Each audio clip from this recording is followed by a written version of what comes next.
I think it's because they recognized the importance of this feature of contemporary society. Archbishop Martin O'Connor, who was rector of the North American College and for many years had been president of the Pontifical Committee for radio, cinema, and television, was the president of the secretariat, it was called, that prepared the document. And there were commissions for the more substantive documents, and then 2 secretariats for the minor ones.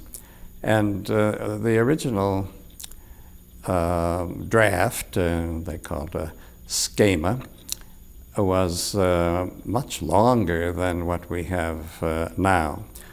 It was about 45 pages as contrasted with 9 pages as it turned out in the end.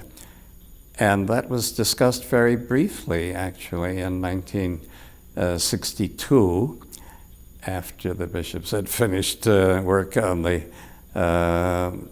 schema on the liturgy.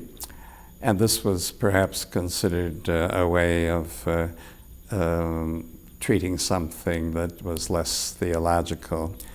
So the discussion was limited to 2.5 days.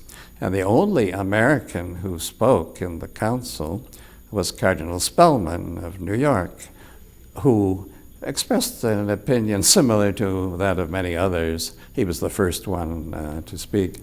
But the matter was important, and the draft was comprehensive, but it was too long, too detailed, too many minutiae, and it should be shortened.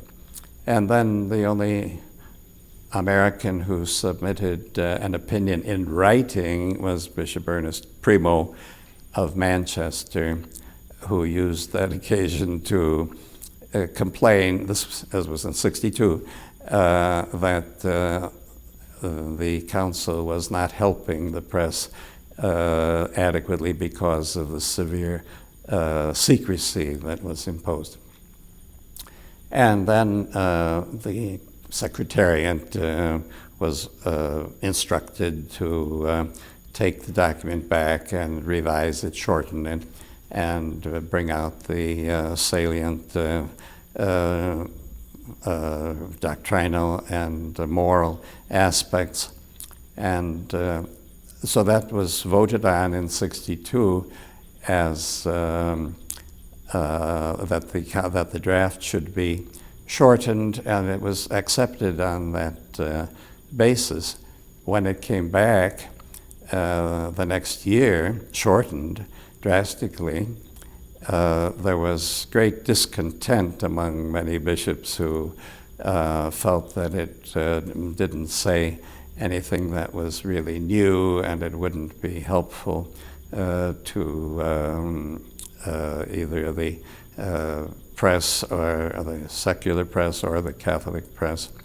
And so in the first vote, there were several hundred non-plach, as the bishops voted plach, that it pleases, in other words, yea, and non-placet. So about 1/4 of them, over 500 out of the 2,000 and some who voted, were not satisfied with it. So they could then again submit proposals for revision, but the next time it came back, they had to vote simply yes or no.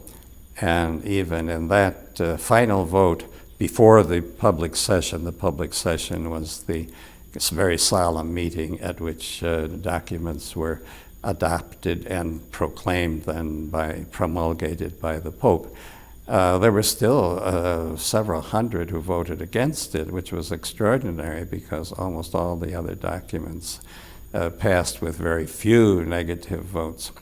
But there was even at the last minute an attempt by 24 bishops and one superior of a religious order, to urge the fathers to vote no in the final vote. And of course, that did not have much effect, but at least it showed that there was no American among those 24.